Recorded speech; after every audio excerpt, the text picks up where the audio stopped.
Breaking News Kompas TV masih bersama Anda terkait dengan pantauan banjir yang melanda sejumlah titik di wilayah Jabodetabek. Dan saudara 5 RW di Kelurahan Cililitan, Kecamatan Kramat Jati, Jakarta Timur terendam banjir.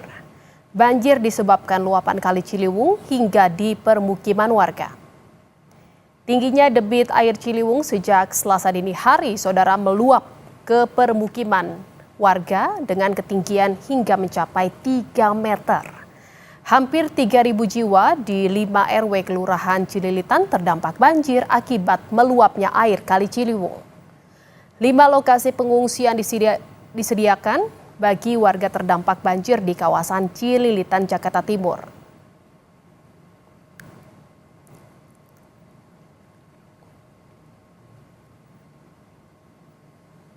Giant Mega Bekasi, ini lantai 1.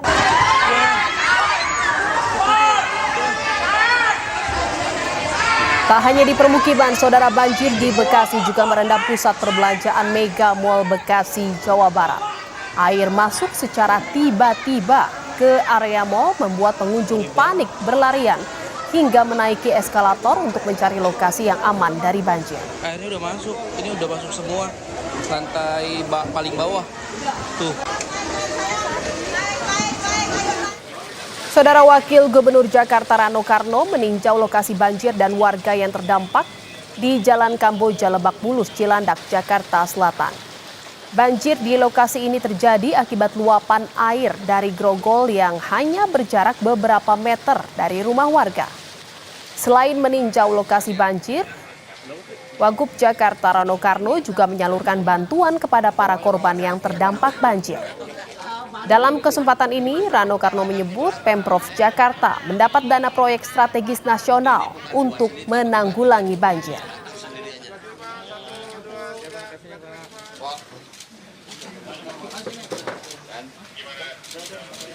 Kalau kita mau betulin rumah, kita lihat rumah yang bocor, jangan yang kering. Nah, sekarang udah bocor, kita tahu di mana titik rendahnya.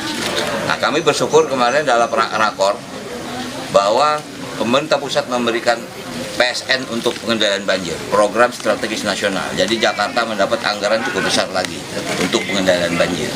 Karena ya, pemerintah pusat juga mendengar bahwa bukan kita nggak mampu, kita mampu, tapi tentu tidak akan kelar dalam 1 tahun dengan anggaran terbatas kan. Nah, sekarang dengan bantuan dengan program PSN, proyek strategis nasional, kita akan lebih fokus untuk membenahi Ciliwung.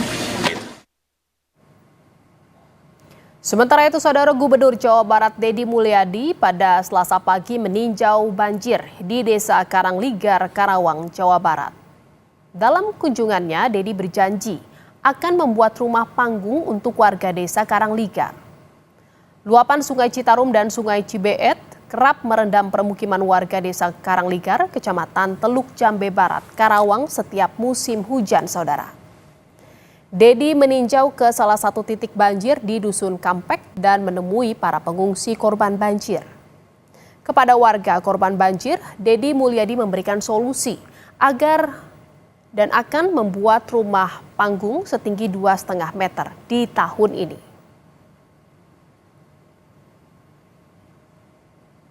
Banyak saya sudah kasih solusi, kalau direlokasi kayaknya susah warga ini.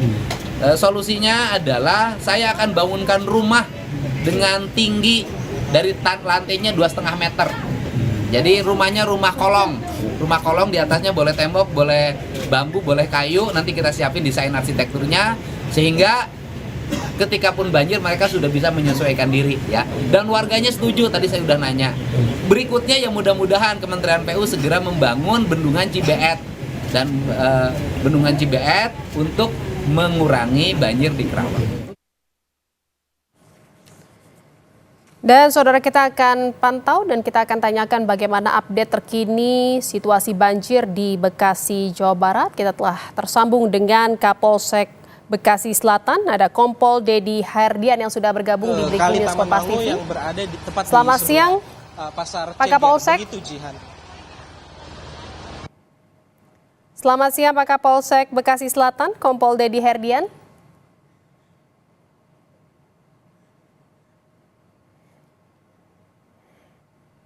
Ya, saudara, kita akan memantau bagaimana situasi terkini banjir di wilayah Bekasi Selatan, Jawa Barat. Kita telah tersambung dengan Kapolsek Bekasi Selatan, ada Kompol Dedi Herdian yang sudah tersambung di Breaking News Kompas TV. Selamat siang, Pak Kapolsek, apakah sudah mendengar suara saya?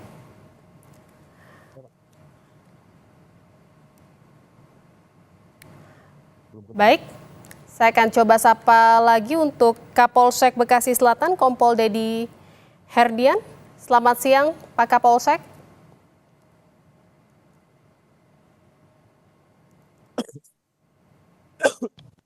Selamat siang, Pak. Sepertinya belum tersambung dan saudara, kita pantau sampai saat ini banjir masih merendam sejumlah titik di wilayah Jabodetabek. Di antaranya wilayah paling parah terdampak banjir di Kota Bekasi dan juga ada di Kabupaten Bekasi, Jawa Barat.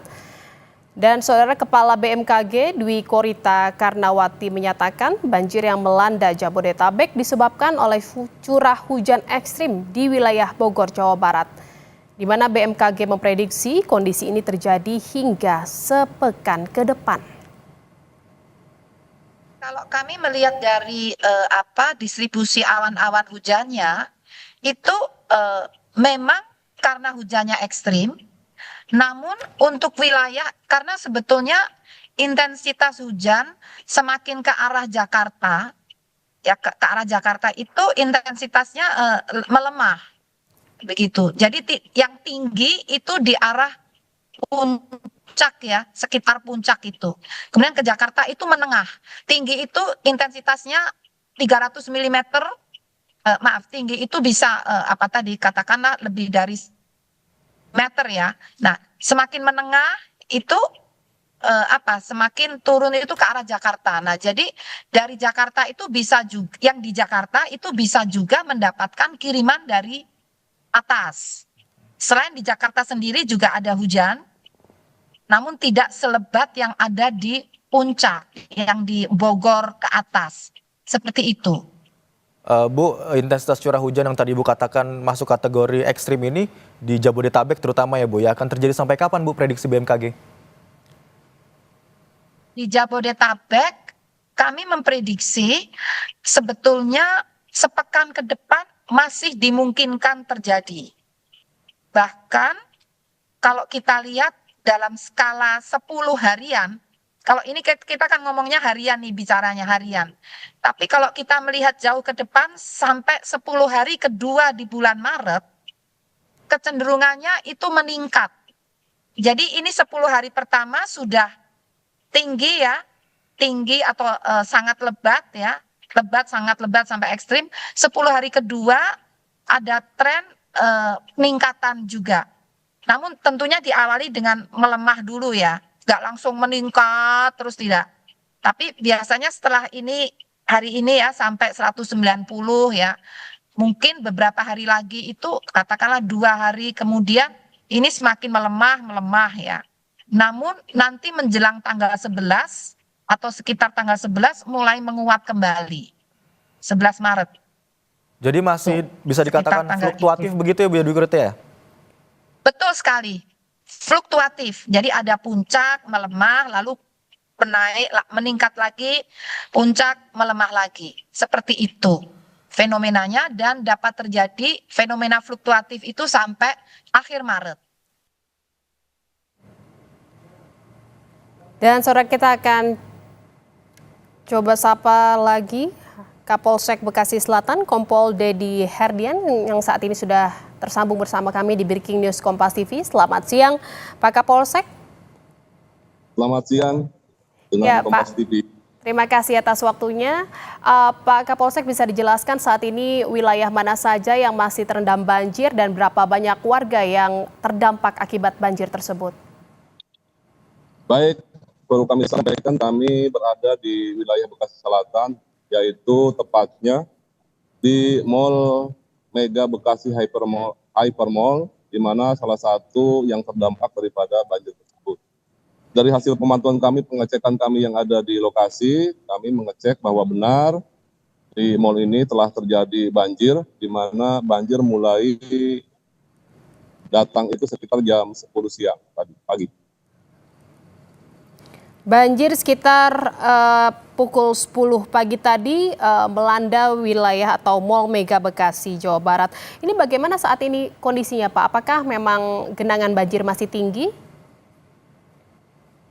Untuk saat ini, genangan banjir masih sangat tinggi, yaitu sekitar 150 cm atau 1,5 meter, di mana untuk di Mall Hypermall ini, di lantai dasar, sekitar 700 konter terdampak daripada banjir yang ada di mall ini. Ketinggian banjirnya cukup sangat tinggi, 150 cm. Ini berasal dari mana airnya, Pak, hingga masuk ke dalam area mall? Banjir yang ada di mall ini kebanyakan airnya adalah dari bantaran Kali Bekasi. Bagaimana, Pak? Saya kurang mendengar jelas suara Pak Kapolsek. Untuk banjir, air banjir yang ada di mall ini itu adalah sumbernya dari bantaran kali yang ada di Bekasi. Bantaran kali yang ada di Bekasi. Artinya banjir yang masuk ke area mall ini juga merendam tenan-tenan yang ada di dalam mall ya, Pak ya? Apakah memang hanya di lantai 1 saja atau memang sudah ke area parkir atau ke basement?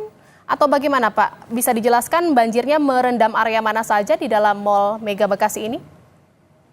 Untuk banjir yang ada di Mall Bekasi ini, yang terdampak banjir ada di lantai dasar, di mana hampir sekitar 700 konter ya, hampir sekitar 700 konter yang ada di Mall Bekasi ini terendam banjir. Sekitar 700 tenan terendam banjir di dalam area Mall Mega Bekasi. Ini penanganan untuk bisa menurunkan ketinggian banjir di dalam mall ini bagaimana, Pak? Kami dalam hal ini, Polri, Polsek Bekasi Selatan, bekerja sama dengan security. Prioritas kami adalah mengamankan dulu ya, mengamankan para penjaga atau pemilik daripada konter-konter yang ada di toko tersebut. Karena situasi di dalam toko ini dalam keadaan gelap, di mana sudah dipadamkan listriknya, sehingga prioritas kami adalah mengamankan, memastikan jangan sampai ada korban-korban jiwa yang ada di mall ini akibat daripada terkena banjir. Kalau kita lihat tadi ada visualnya juga, Pak Kapolsek, ini air datangnya tiba-tiba masuk ke area mall. Banyak para pengunjung dan juga pedagang yang ada di dalam mall ini berlarian panik gitu ya, menghindari arus banjir yang datang. Ini apakah ada korban atau warga yang terdampak dari banjir yang datang tiba-tiba tadi atau seperti apa, Pak Kapolsek? Untuk korban jiwa dan hasil pengecekan kami dengan pihak manajemen daripada mall ini, tidak ada korban jiwa, namun terkait dengan kerugian materi, ini ada sekitar 700 daripada kios yang ada di lantai dasar yang ada di Mall Bekasi ini. Sebelumnya kejadian banjir di dalam area Mall Mega Bekasi ini apakah sudah pernah terjadi, Pak? Kejadian ini menurut informasi ini ada yang paling besar, namun sebelumnya sekitar 5 tahun yang lalu juga untuk mal ini juga terdampak daripada banjir yang ada di Bekasi. Jadi memang ini adalah banjir terparah, tetapi sebelum-sebelumnya 4 tahun lalu ini pernah banjir, apakah memang banjirnya itu di area luar saja atau memang juga pernah ke dalam area mal juga, Pak? Untuk area banjirnya hampir sama, yaitu di area parkir dan area yang ada di lantai dasar daripada Mall Bekasi. Artinya memang area Mall Mega Bekasi ini adalah daerah rawan banjir ya, Pak? Betul, Mbak. Tetapi memang kalau kalau curah hujannya memang sangat tinggi, baru akhirnya banjir ini masuk ke dalam area mall. Betul, Mbak. Dengan banjir ini otomatis operasional dari mall ini ditutup ya, Pak ya? Betul, sampai saat ini pihak manajemen menutup dulu aktivitas daripada mall ini, di mana juga listrik dipadamkan. Maka dalam hal ini kami Polsek Bekasi Selatan bekerja sama dengan pihak security melaksanakan patroli untuk memastikan jangan sampai ada pengunjung yang masih terkena dampak banjir di dalam mal tersebut. Sejauh ini sudah dipastikan tidak ada pengunjung maupun para pedagang yang masih di dalam mal, Pak Kapolsek? Untuk saat ini sudah kita evakuasi semua, Pak. Sudah dievakuasi kemana, Pak? Sudah dievakuasi ke lantai 2. Ke lantai 2? Betul. Tidak dibawa keluar, apa upaya memang akan dikeluarkan dari area mal atau bagaimana, Pak? Untuk sementara kita masih diamankan di lantai 2 sampai menunggu daripada nanti bantuan selanjutnya, karena kebetulan kami di sini juga ada beberapa titik-titik yang lain yang sama daripada terdampak daripada banjir tersebut. Artinya memang para pengunjung dan pedagang ini masih tertahan di lantai 2 mal. Ini apakah ada bantuan mungkin makanan yang memang harus dipasok ke para pengunjung dan pedagang yang tertahan di lantai 2 mal, Pak? Sampai saat ini sedang kita upayakan, sedang kita koordinasikan baik dengan manajemen daripada mal ini dengan para pengunjung yang masih ada di Mall Bekasi ini. Sejauh ini dari pantauan Pak Kapolsek di sana beserta jajaran dari Polsek Bekasi ini, apakah ada lansia atau anak-anak yang ikut tertahan di lantai 2 mal, Pak Kapolsek? Hasil pengecekan sekarang tidak ada, Pak. Tidak ada. Berapa banyak, Pak, kira-kira yang tertahan di lantai 2 mal? Jadi untuk yang tadi saya sampaikan bahwa ada sekitar 700 daripada 700 apa, Mas? Sekitar 700 tenan yang ada di Mall Bekasi. Itu adanya di lantai dasar, kita evakuasi ke lantai 2. Di mana nanti kita akan keluarkan daripada para pemilik ataupun penunggu daripada tenan-tenan tersebut. Apakah bantuan medis juga sudah datang, Pak, ke lokasi? Untuk bantuan medis sedang berjalan, Pak. Sedang menuju lokasi. Nantinya jika dalam kondisi atau situasi seperti apa yang para pengunjung dan juga pedagang yang tertahan di lantai 2 ini akan diturunkan dan dikeluarkan dari area mal? Untuk para pengunjung, khususnya bukan pengunjung ya, penjaga daripada tenan-tenan tersebut, sebagian besar sudah keluar dan sebagian besar masih menunggu, mengamankan dan membereskan barang-barang mereka yang terdampak daripada banjir. Selain mengevakuasi para pengunjung dan juga pedagang di area mal ini, apalagi upaya-upaya yang dilakukan oleh pihak kepolisian, Pak, untuk menangani dan mengatasi banjir yang merendam di wilayah Bekasi Selatan? Yang jelas kami bekerja sama dengan pihak manajemen melakukan patroli khususnya di dalam mal ini, karena memang sampai saat ini kan operasi daripada mal ini sudah ditutup, termasuk listrik juga dimatikan, sehingga kami memastikan jangan sampai masih ada yang masih di dalam yang terkena daripada dampak banjir ini. Selain mal, ada lagi, Pak, permukiman atau akses jalan atau fasilitas umum lain yang juga terendam banjir di wilayah Bekasi Selatan, Pak Kapolsek? Kami sampaikan bahwa untuk wilayah Bekasi Selatan itu ada sekitar 30 lebih titik ya yang terdampak banjir, di mana ada beberapa lokasi yang terdampak lumayan besar. Yang pertama adalah di perumahan Jaka Kencana, Kelurahan Jaka Setia. Yang kedua, perumahan Depnaker, Kelurahan Jaka Setia. Yang ketiga, perumahan Delta Pekayon. Yang keempat, perumahan Grand Galaxy. Itu yang terdampak lumayan besar. Berapa banyak sekarang warga yang diungsikan dari banjir yang merendam atau melanda 30 titik di Bekasi Selatan ini, Pak Kapolsek? Hasil pengecekan kami tadi dengan Pak Camat, kita sudah membuat beberapa lokasi tempat evakuasi, diantaranya adalah kantor PGRI yang ada di Bekasi Selatan, ada beberapa juga masjid. Kami yang sudah evakuasi itu hampir sekitar 200 orang. Kalau bantuannya yang sudah datang dan didistribusikan kepada warga terdampak banjir apa saja, Pak? Untuk bantuan, kita sudah sedang mendirikan beberapa dapur umum. Ada 4 dapur umum yang sudah kita dirikan. Di antaranya adalah yang terpusat adalah di kantor PGRI yang ada di Kelurahan Pekayu Jaya. Pompa air apakah juga sudah dikerahkan Pak ke titik-titik banjir ini untuk bisa mengurangi genangan banjir di sana? Untuk pompa air sedang kita upayakan. Tapi sudah ada yang datang atau belum Pak? Untuk pompa air, kita dapat informasi bahwa sudah beberapa yang sudah datang ke lokasi khususnya yang lumayan cukup besar. Oke, baik. Terima kasih atas informasinya, Kompol Dedi Herdian, Kapolsek Bekasi Selatan. Terima kasih Pak.